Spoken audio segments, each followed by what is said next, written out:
Today on the Hopefulist, you have to jump. Steve Harvey says so. Welcome to the Hopefulist, a daily talk show hosted by veteran broadcaster Wendy McClure. Join Wendy each day as she shares her life lessons that transformed her from perpetual pessimist to the ultimate hopefulist. The perfect morning show to get you caught up on the day's top stories while sharing insights that will lead to positive transformation and bring out the hopefulist in you. For more inspiration, visit hopefulist.com. And now, here's your host and hopefulist, Wendy McClure. Good morning. I hope you are having a fantastic week. It is Thursday, October 10th, 2019, day 26 of Got to Get on Ellen. Still waiting. Still haven't heard anything. I know everyone's very, very, very surprised. So I am on vacation this week, so I'm going over some old blog posts that I wrote before I started my podcast. I did about a month's worth of blog posts before the podcast got up and underway. And you can find them at hopefulist.com or on WordPress, WordPress under the Hopefulist.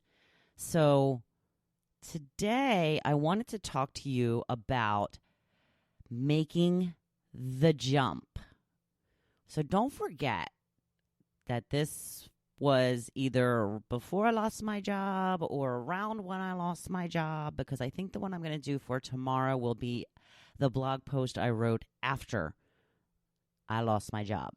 So today's quote from my gal Oprah, love me some Oprah, create the highest, grandest vision possible for your life because you become what you believe. There was no way I could afford my house when my husband and I bought it. We did it anyway. And yes, it was scary as hell. Here's my process. This is to expand on a subject that I obviously discussed the day before about claiming the credit we deserve. I remember that blog post. Stop being so humble. Say, yes, I do kick ass. Yes, I am a badass. Yes, I am very good at what I do. Now, I know some people are feeling stuck and unhappy and aren't sure how to get out of it. If you want something different, you truly have to do something different. In the words of Steve Harvey, you have to jump. There is a video clip of Steve Harvey talking to the audience at a taping of Family Feud, and he is saying how if you want something, you have to make the jump. Do a Google search for it. It is definitely worth your time. Just Google Steve Harvey talks jump, Family Feud, something like that. Now, I've taken chances in my life. Sometimes they have worked out, and sometimes they haven't. But they have always been 100% scary. Some choices are more frightening than others, but you have to know what you are capable of and what is out of reach, for now at least.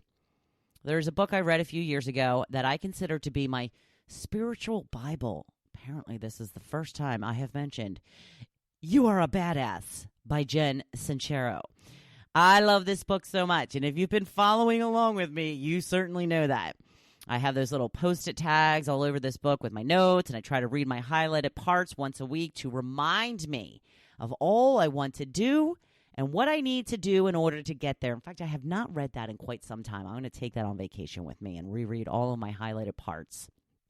Now, in this book, she was talking about a point when she needed to get a new car. She had it narrowed down to an economical choice that you see every day on the road, or a high-end car that she'd been dreaming of for a while. She didn't think she could really afford the high-end car, but she bought it anyway, theorizing that having the payments to make would make her work harder and strive further to get the money she needed to afford it.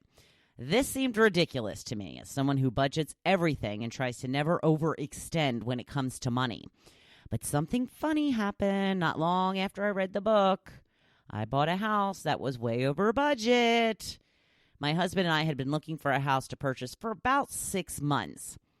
Some were super cute, but not that great of a location. Some had a great location, but needed a lot of work.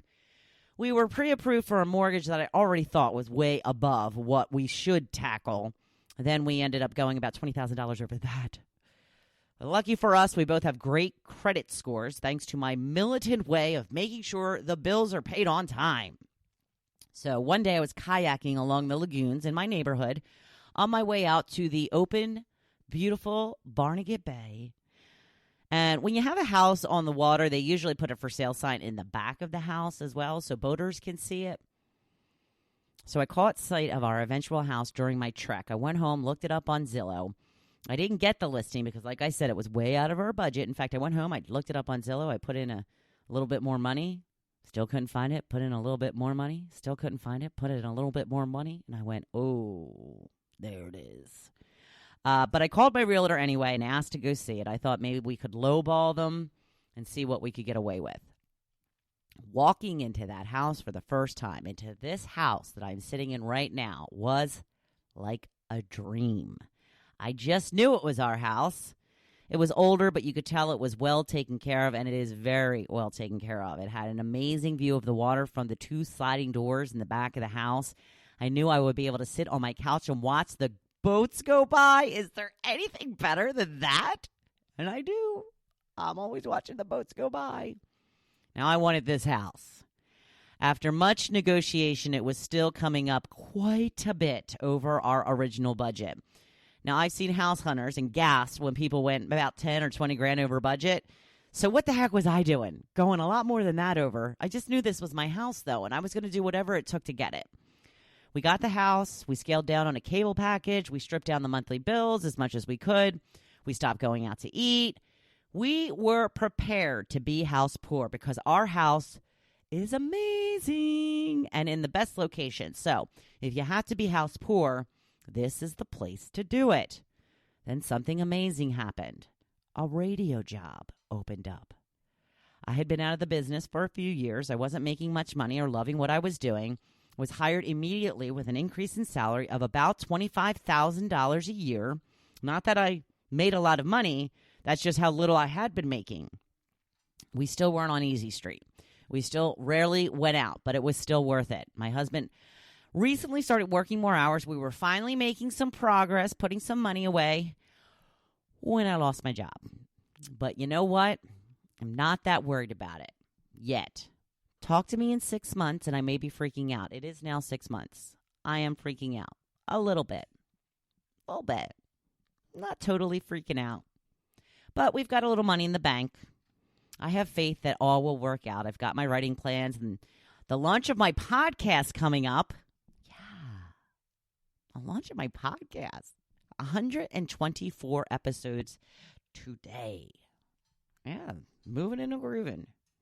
So, my main point is here that I jumped with no way of knowing if it would work out. I just believed it would. I still often joke, we're going to stay in this house until the bank kicks us out.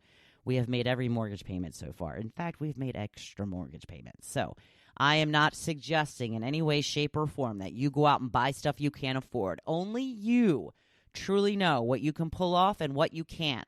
But sometimes going just a little further than you thought is just the fuel you need to keep going. I also find it very interesting that I found the house completely on my own, the one that ticked all the boxes except for the low price, of course. And 3 months after that, I got a job with a significant raise. Again, don't do anything you feel uncomfortable with. I knew before I got the new job that we would be okay if I was still making the lower income. But I was thinking bigger, and the universe delivered. I am a believer in getting what you focus on, and this is just one of my many examples. So do it. Jump. I want you to jump. But not like off a cliff or anything. Good luck. I hope you get all that your heart desires. It is. I wish it were Cocktail Friday, Thursday. Almost there, people. Almost the weekend. Now go out and make this your best day yet. Thank you for listening to The Hopefulist, hosted by Wendy McClure.